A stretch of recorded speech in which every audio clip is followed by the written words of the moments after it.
Same old West Ham. Rome wasn't built in a day. Who knows?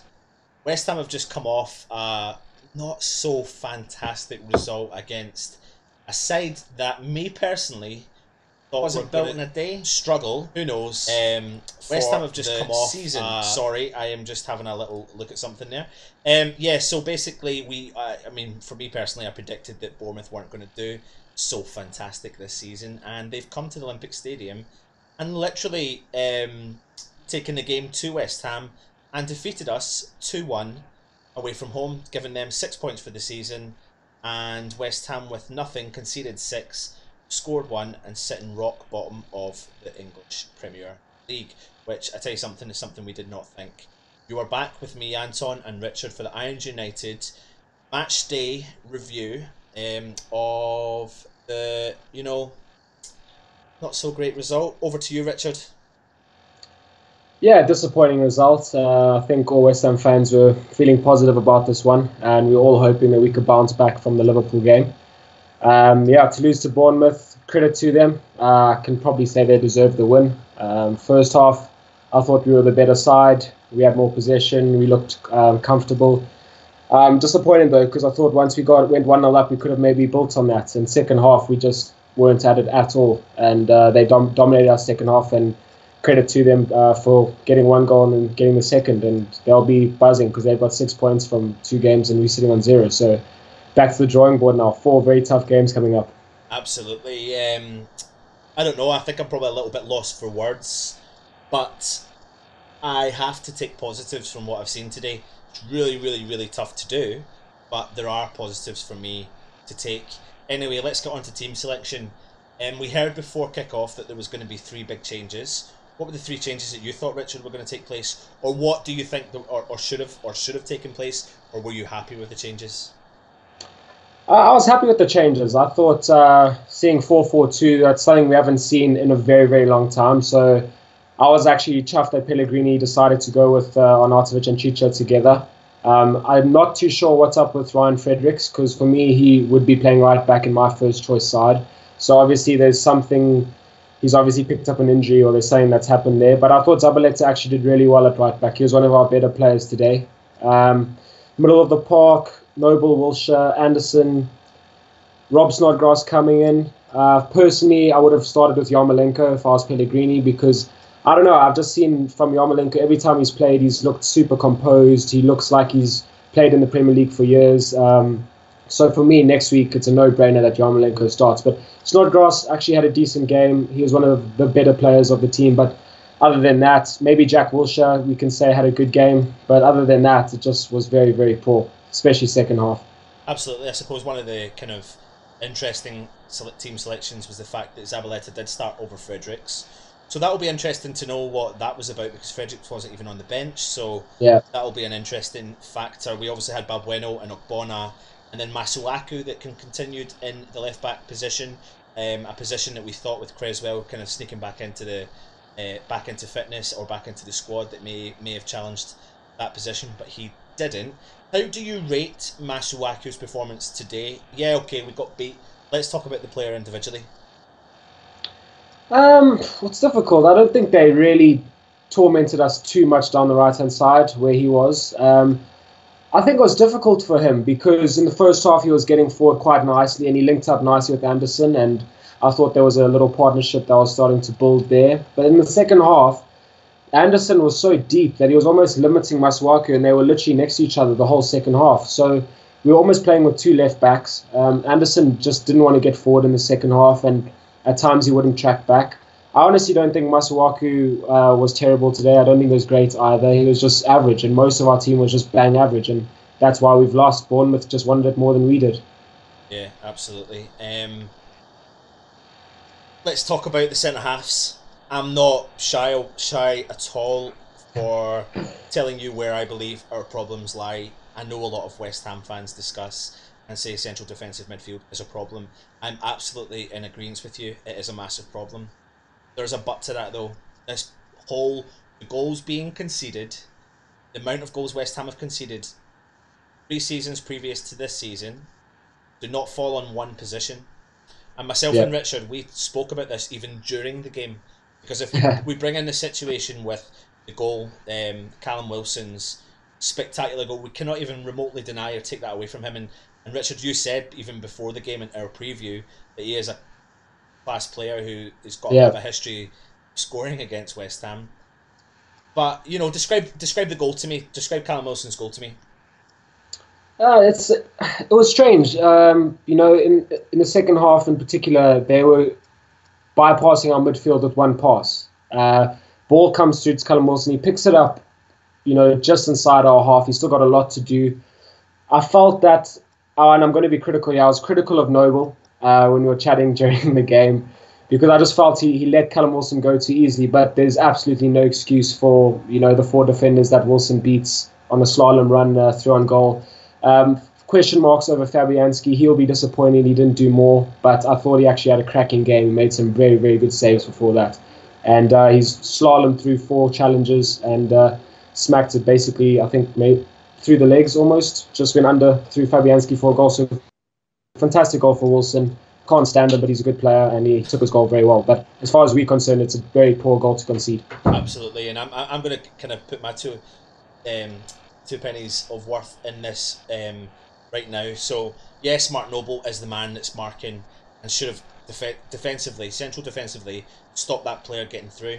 And the point I was trying to make earlier on, even to yourself, Richard, was if Wilson and there was maybe another player on attack, the whole situation would have been different. But there was one player that got through our central defensive midfielder, and you expect that to happen in any form of football match, especially if there's 4 defenders and he's got to get through 4 defenders, let alone a goalkeeper. For me, the fault completely 100% lies in all of our defence for that one goal. Yes, he has made a mistake, but when you have 4 defenders backing you up against one, that's a whole new ball game. And Callum Wilson bent them over and took them side every position you possibly can imagine. And for me, it's the biggest issue I've had going into this new season, and I've had my biggest concern over the last 3 seasons. We are absolutely have got rose-tinted glasses on when we look at West Ham's defence. We have rose-tinted glasses. Ogbonna is so far not good enough. He is not a good enough player. If he was so good, he'd be playing in a failed Italian side. And he can't even get called up to the Italian side for that. He would still be playing at Juventus or some level at that. Nobody wants to sign the guy. He is not good enough. He's got no spatial awareness. Balbuena is new. We have to give him the benefit of the doubt. Although when you play him against someone who doesn't talk to you, it's just going to be mayhem, absolute mayhem in the back line. On top of that, you've got Zabaleta, which, like you said, Richard, fair play. He done well today, but his legs are gone. He did track back. He done that a couple of times. Made some good tackles, but he's not the player or the future that West Ham are potentially looking for in that position. And then Masuaku is obviously debatable. But the funny thing about Masuaku today is it wasn't his worst game. He wasn't fantastic, but he wasn't his worst game. There was 3 other defenders that were, or 2 in particular defenders that were worse than him. And the funny thing is, Richard, before Callum Wilson's goal, how many attempts did Bournemouth have 1-on-1 with Fabianski? 2. Fabianski, I mean, to fair play, he saved them, but they should have put those balls away. And Wilson should have buried that chance. Yeah, great save from Fabianski. And then was it Cook in the second half? Literally 45 minutes and 35 seconds into the second half, they just kept penetrating our defence again. And for me, I'm not panicking. I'm not worried about this season. I'm not going to get worried. But we can't have these rose-tinted glasses on and constantly blaming the midfield. It doesn't just fall and doesn't just lie there. I'm sorry, I am going all out. Our defensive problems are there, and the sooner we bring in Diop and get him used to the Premier League as quickly as possible, and the sooner, you may slag me off for an external fan or whatever, but the sooner Winston Reid comes back and is fit and can actually come back and shore up that defence until we can retrain these guys how to actually be defenders. It's maybe a harsh comment, but that's where I'm at with the defence. I'm sorry. I had to put it out there. I'm getting really kind of pissed off. We've spent £100 million. I'm not going to go on social media and watch fans sit there and rip. We spent £100 million. We should be winning games. We have to remember, again, Richard, how many players played today that were new to the side? There's still, I mean, that's a different... many. Yeah, we've got a new formation, a new management team, and new players. And we're not going to just gel instantly. In the most ideal world, we would. But I tell you something right now, if we're going to lose games, I'd rather lose them now and we can learn from them than play well, score goals, and do really well, and then come the middle of the season hit the worst blip we've got, and we cannot get out of that. We've got the opportunity now, 2 games in, 36 games to go, plenty of time to resolve these problems. Absolutely. Yeah. And we've got the depth in the squad to do it. I know I'm ranting here, and I'm sorry, and we'll jump onto the midfield. But for me, the Callum Wilson goal, it's just, that is an embarrassing goal to concede, and I think Pellegrini will go through them for that, from all angles, to be honest. Mate, I think even the second goal is as bad as well. I mean, it was so simple. Yeah. It's honestly.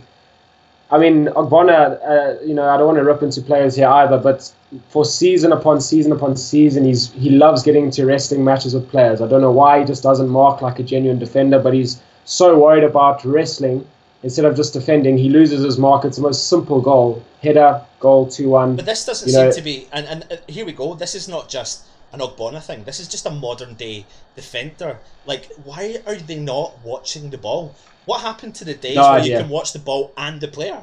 Like, what happened to the days where you can actually use your ability, use your strength to kind of know where the player is, feel where the player is, but keep your eye on the ball? Because when you watch that back, Ogbonna's not even looking at the ball. Exactly. It's not, and there's no way he's going to be able to defend something like that, because every single time players are going to get a run on him because he's static. Yeah. If he's watching the ball, at least he can run and attack it. He's static. He's not even watching the ball. He's all over the place. It's an easy goal for Cook in the end, whoever scores it. And yeah, the art of foot defending has just gone out the window. And that's why with someone like Ogbonna, he's going to give away penalties. He's that type of player where he's going to give away 1 or 2 penalties this season because of that type of thing. And he's got to stop it. He honestly has to stop that. We need to go back to just standard defending, watching the man, watching the ball, and clearing it. Balbuena's still going to take time. I still think he's going to be a good defender for us. He really is. He's that type of hard as nails defender. He's going to absolutely go through players, which is what you need at the back. You might get the odd card every now and then, but it'll take a while for someone like that to get used to this league. And I'm not going to sit here and just completely rip into Ogbonna. It wasn't just his fault. Balbuena wasn't that great today either. Although I'm a lot more confident in the future that Balbuena might be the man to step in to that position and offer us something alongside a ball-playing defender, because the two of them can't play. They can't play the ball from their feet. They're not the greatest from their feet, and they're both too similar in terms of what they want to achieve as a central half. And we need that ball-playing defender, which is what I thought Diop was brought in to be, and was rumoured to be and scouted to be, that ball-playing defender who can stay calm, collective, and he's a very demanding voice at the back, which is something we desperately... I'm telling you right now, and you said it, Richard, we've got Arsenal coming up, got another couple of tough games, and he's the sort of player we need in there, getting games, getting time under his belt, and preparing him for this long season. Hopefully it's not going to be as long as maybe what some of the fans think it is, but anyway, we spoke about this too long. Mark Noble, he's been selected again. Again, controversial for some, and others not so much. What's your take on him, and your take on, I suppose, in my opinion, game of two halves, but go for it, Richard. Yeah. Look, I mean, he wasn't awful today. Going back to our centre-back pairing, a few times they did try to play out from the back, but that's where Mark Noble's got to help them out a lot. If he's going to come deep, he's got to do something with the ball. He's got to turn and go forward.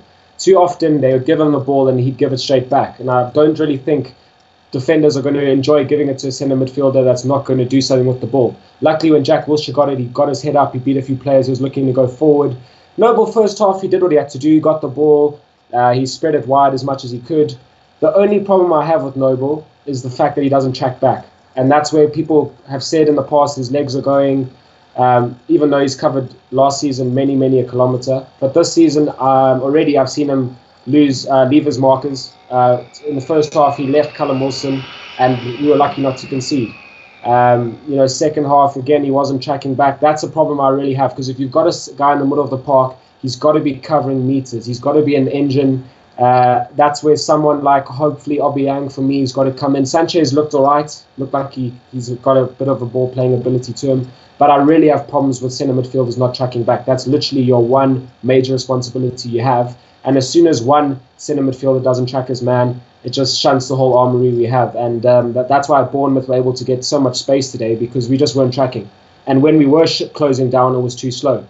If you're going to press, you've got to press as a team, and you've got to press very, very hard. And we weren't doing that today. So, yeah, I'm also ranting on. But it wasn't his best day, it wasn't his worst day. Just another average performance from Nobes.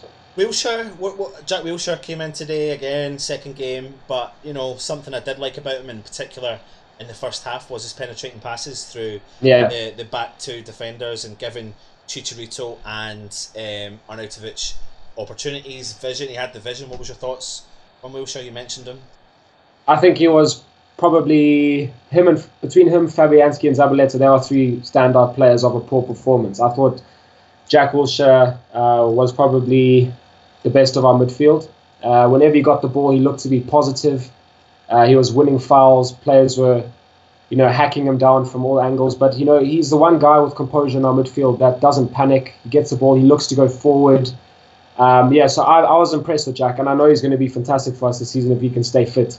So, yeah, I thought he had a good performance. He was much better than most of the team. Yeah, I agree with you, Richard. And I think that what will probably come good with him is I think he looks for that ball playing midfielder beside him, and I think he's used to that with Arsenal, and he's not getting that at West Ham yet. But I think that will come good. Let's move on to our record signing, which is Felipe Anderson. Rate his performance today. First half, he showed glimpses of what we think we're going to get from him. Great ball through to Chicharito for the penalty. He looked in the first half to try and get involved and try and link up with the likes of Arnautovic and Masuaku and Chicharito, but second half he was nowhere, absolutely nowhere. I don't know if he was just intimidated by the game or he just looked a bit scared, really. Someone like Anderson is at his best when he's running at players, using his pace, using his trickery, but he was sitting far too deep. He didn't want to go too far forward. It was almost like he was just limiting himself. And he was, if you look at his average position today, it will almost be on the halfway line. That's where he was the whole game. Him and Masuaku were trying to link up, but someone like him, he's got to be running at players, and he didn't do that enough second half. So he'll be disappointed with his performance. Absolutely. You can see when you watch the game, when you look at players with the quality that Wilshere's got, with the quality that Arnautovic has got, they've played in the Premier League, and there was a couple of times that the ball was getting played in these diamond formations, the diamond balls, and then there was never the third player there. A couple of times Masuaku found himself on the end of the ball. But I did feel a little bit, I'm not saying I'm feeling a bit sorry for Anderson. Why would I feel sorry for a record signing and earning a fortune? But again, he has just come from the Serie A. We've got to give him the benefit of the doubt. We have to give him the benefit of the doubt. Absolutely. Look at Arnie when he joined us. And you've nailed it on the head there, mate. Yeah. And the same with Mario. People jump to conclusions, and these players are coming. He's a South American that's been playing in Italy for years, a different league, paid a record fee. There's a lot of pressure there, but at some point during the season, that pressure will come off. Maybe and he'll get used to it. And I tell you something, in the first half in particular, I'm sure he played more than one. He played a couple, about 2 or 3, absolutely penetrating passes. He made a couple of decent runs, and then after that, he faded out in the game. Exactly what you said. If he can just perform to the level he did maybe in the first 20 minutes, then I am still excited by him, and I'm absolutely by far not jumping the gun when it comes to absolutely. And I'm not going to sit there and slag him off. He needs to start. He needs game times. And do you know what? Even if he plays against Wimbledon, like they're the games that chuck him in. Yeah, chuck him in. He needs that experience of playing at the lower leagues. He needs to realise this is English league.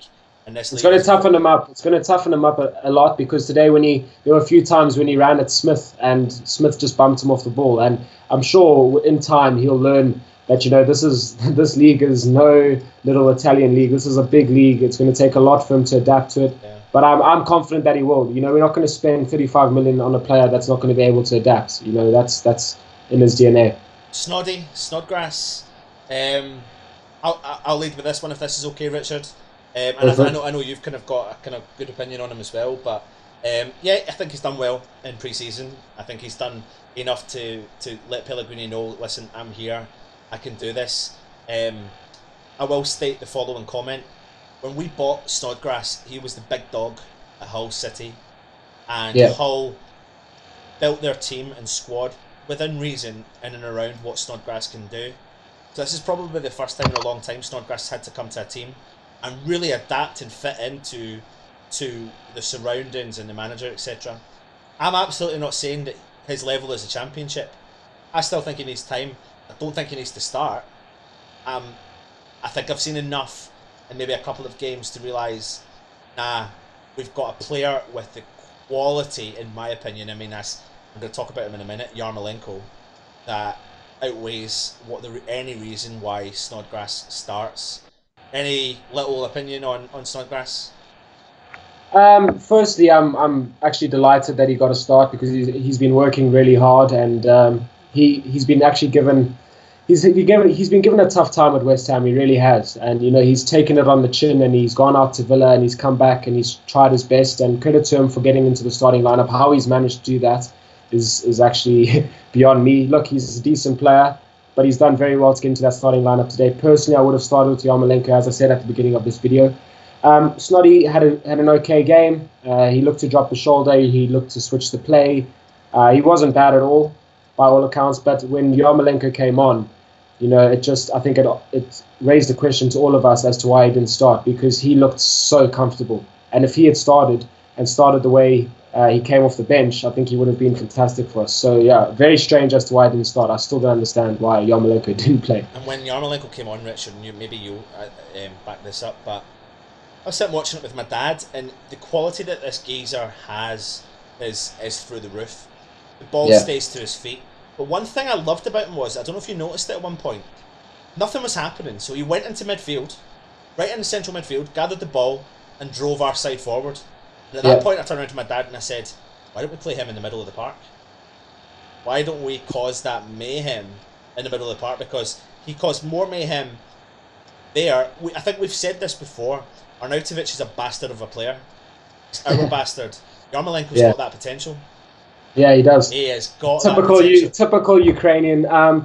You know what? What I liked about him is his patience, and as you say, that's why he can play in the middle. Is because he's so composed. He's so patient. Often he'd do about 3 or 4 Cruyff turns. The pass wasn't on, so he'd take the ball the other way. That pass wasn't on, he'd bring it back. He's that type of player. He's got a football brain. And I think he's just itching for a start. And when Pellegrini gives it to him, I know he'll come right. And so will Anderson. We all, West Ham fans, love to jump the gun. As you said earlier on, we have spent a lot of money and we should technically be winning games against Bournemouth, but it's going to take time. And he's someone that, for me, is going to adapt much quicker than Anderson. So chuck him in right now and give him time and let him show us what he's about, because he's a genuinely good player, very good player. Pellegrini started with 2 forwards today. He wanted to give Arnautovic a bit of support. Chicharito stepped in. I was delighted. Discuss how that went for West Ham today. Yeah, I was as delighted as you were. Last season, we'd been calling for Chicharito to start. I'm sure he was getting increasingly frustrated under Bilic and Moyes, barely getting any time on the pitch. And he's always that type of player that's going to make something happen, as we saw for the penalty. Debatable whether it was a penalty. I'll take it. There was a little bit of contact. If it was given against me, I'd probably be a bit disappointed. But he makes things happen. He gets into space. He comes short. He gets other players into the game, and he's always buzzing in and around the box. In the second half, I don't know if you saw when Perez came on and he whipped that cross in across the face of goal. That's where Chicharito's at his best, just in there tapping it in, and there was just no one on the end of it. No one gambled like Chicharito does. So, yeah, I'd like to see him continue to play. He needs to string a run of games together for his confidence, and there's no denying that when he does play, he will score goals. It's Chicharito. It's what he does. So yeah. Absolutely. I mean, I was delighted to see him start, and I think it's just going to be... I think we have to remember as West Ham fans, we have spent a lot of money. There's a lot of new players there. We're not going to gel instantly, and hopefully it's just about when we gel. That's the way I look at it. It's not a case of will we gel, it's when will West Ham gel. When will Pellegrini find what the right balance between the squad? When will he find out who should start, who shouldn't start, who should be sitting on the bench? We're lucky enough and fortunate enough, this is only the second game in. Yes, I know it's Bournemouth, but we can't do them an injustice. They took the game to West Ham today, but we should be getting those results, especially at home. But we are 2 games into the season. I think we all need to take a little, or not all, but some need to take a bit of a chill pill, because there is time there. I think I said it to you at the beginning. We've got a new squad, more or less new squad. We've got a new coaching team. We've got a new management team. We've got a whole new process at the football club. There's a lot of new things happening. And that's just not going to, I said at the beginning of the thing, Rome wasn't built, Absolutely. Yeah, we've got to take our time and build the squad and build the team and build the confidence. Find the right players to start. Find the right balance between the squad. For me, the biggest issue I have stated is the defence. I think we've got enough going forward, and I think at some point we will find our feet. It's great that Arnautovic got a goal. We went 1-0 up with a penalty, which was right enough. And I tell you something, that ball from Anderson through to Hernandez, the touch that Hernandez had. I mean, Hernandez for me was grown into the game in the first half. And then he did go a little bit disappearing in the second half, you know. But it's a very interesting time again as a West Ham fan. Richards. Never a dull moment. Never. Thing is, we've started badly. There's no denying it, but we can understand that it's going to take time. However, at the same time, we might need to, in these next 4 games, win ugly. You know, just get some results over the line, because when players see that you're bottom of the league, you know, as much as there's only 2 games in, it does things to confidence. You know, you don't want to be sitting at the bottom looking up the whole time. And look at Palace. They started off really poorly last season, and they were up against it, and luckily they came right, which I'm hoping we will. But at the same time, Pellegrini's, as much as we don't get points, the pressure's just going to keep mounting and mounting and mounting. Personally, I don't think we'll ever get to a stage where we'll have to worry about that, though. We'll come right in time. We just have to keep the faith. Never a dull moment being a West Ham fan. There absolutely isn't. You've nailed that on the head. There absolutely is not a dull moment. But I think we just need to, personally, calm down a little bit. You know, reevaluate everything that's happened over the last 2 games. Realise that things are changing. That's 2 games in a row. Early in the season, there's been massive decisions made. Players, I think we'll find maybe come the 3rd or 4th game, there's players that maybe played in the first 2 games you might not see. And there's a prime example. Today, Declan Rice was dropped from the squad. Antonio was nowhere to be seen. Fredericks is nowhere to be seen.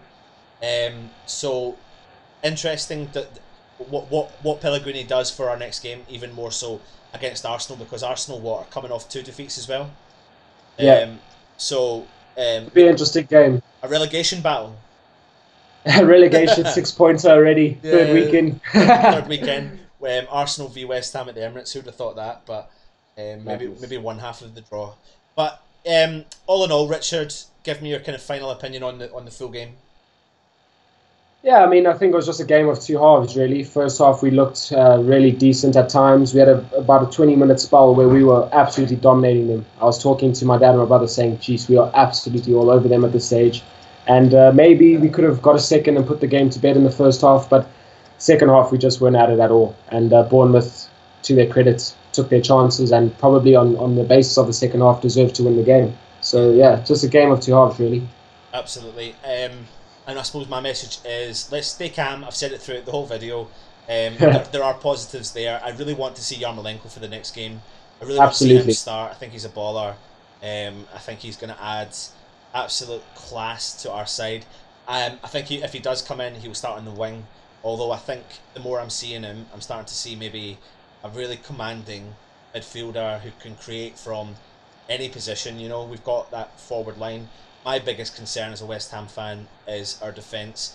All you need to do, I keep promising this, but all you need to do is go look at the statistics over the last 3 seasons, how many goals West Ham have conceded, and it's not good enough. It is not good enough. Therefore, it doesn't lie on one position. It's got to lie on the back line and the goalkeeper as well, within reason, because you buy your players into attack to score goals.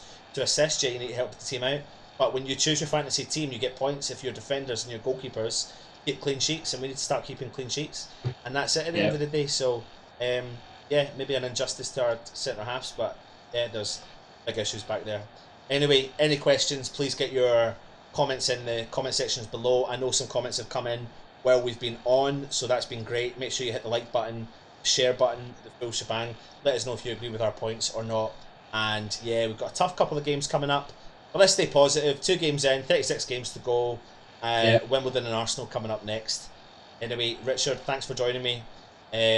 Make sure you are following the official supporters club. The links will be in the descriptions. Our partners at the Ribman and Umbro as well. Get following them on all social media accounts. And the same with Irons United. He's been Richard. I've been Anton. Come on, your irons.